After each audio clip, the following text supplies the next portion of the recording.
Hello, guys.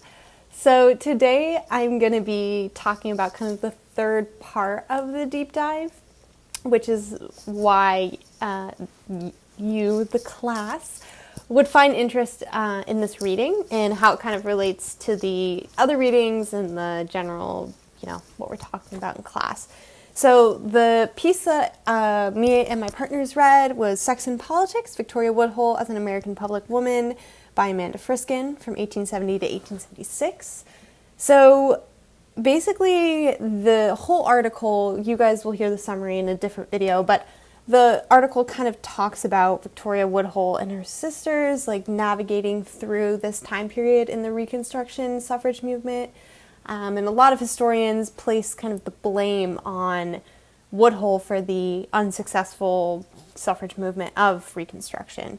So Woodhull was, as we know, a very radical figure in a whole bunch of areas. She was the first female presidential candidate to her socialism as well as her free love policies.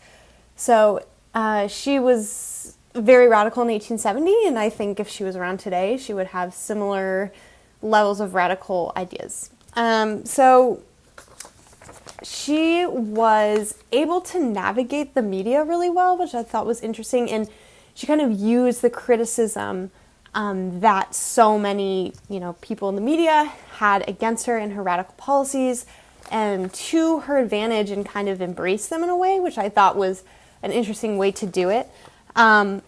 One part that I really found interesting was there was one second, I gotta find it.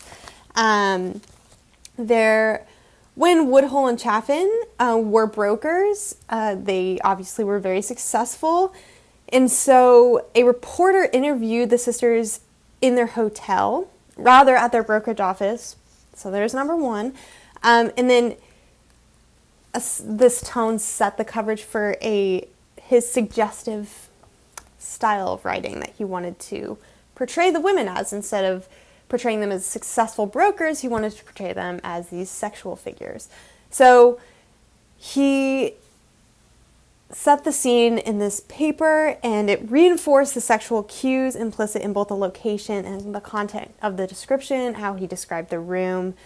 So finally, the first question that he asked was their opinion on the fertile field of discussion known as women's rights.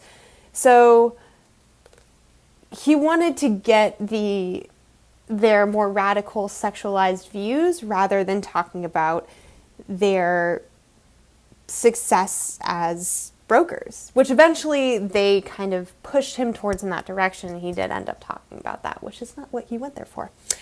So I thought that was interesting, and I think Woodhull, as she got more criticized and as her sex scandal came out, if you'll call it that, she was able to really navigate the media, and it talked a lot about this, which I thought was super interesting. And for a long time during that movement, most suffragists were behind Woodhull. Obviously, she always had some critics, but for most of the movement, people were behind her. Anthony says, I want to find this quote because I thought it was kind of funny. Where is it?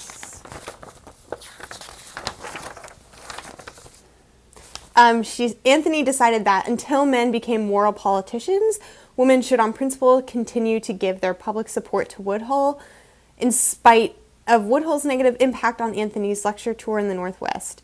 Anthony maintained a staunch public defense of Woodhull alliance. I thought that was interesting because are men moral politicians now?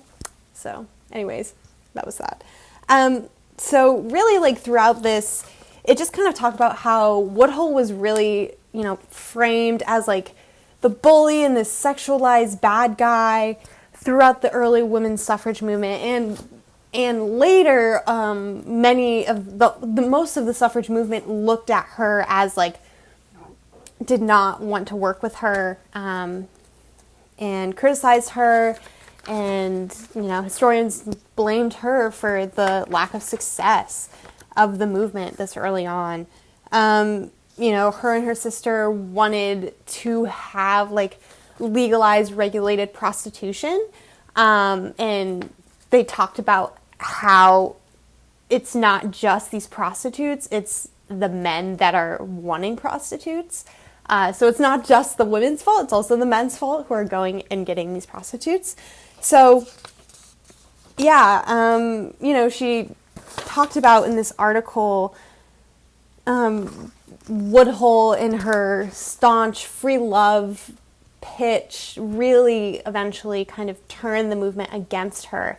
And eventually the suffragists had to make a choice if they wanted to continue to accept Woodhull and all of her radical ideas, or kind of go to their more traditional, like, we need to be in our women's roles, but we can still do something like vote.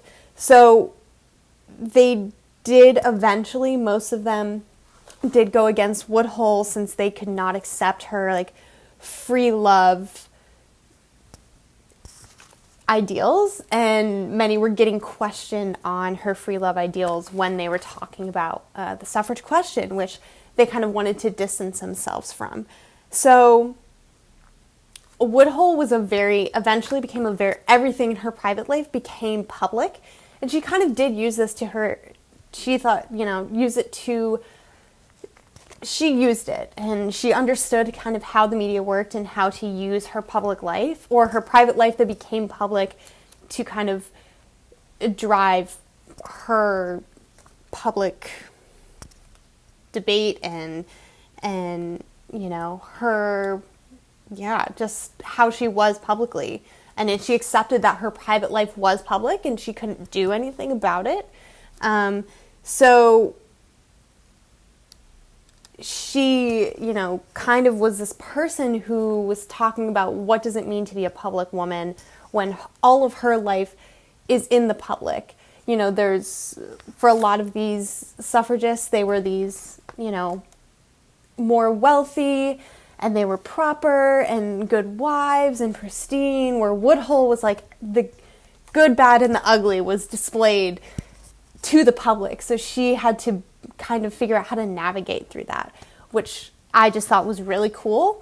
Woodhull's a very controversial character in the suffrage movement, but I think she was very smart on how she navigated the media and navigated the fact that her life was in total public view, in her kind of viewed sexual person that she was, and she kind of embraced that. So that's kind of what I took away from this article. And obviously we're talking about free love, her free love ideals this week in our required readings. So yeah. Okay. Bye guys. See you next week.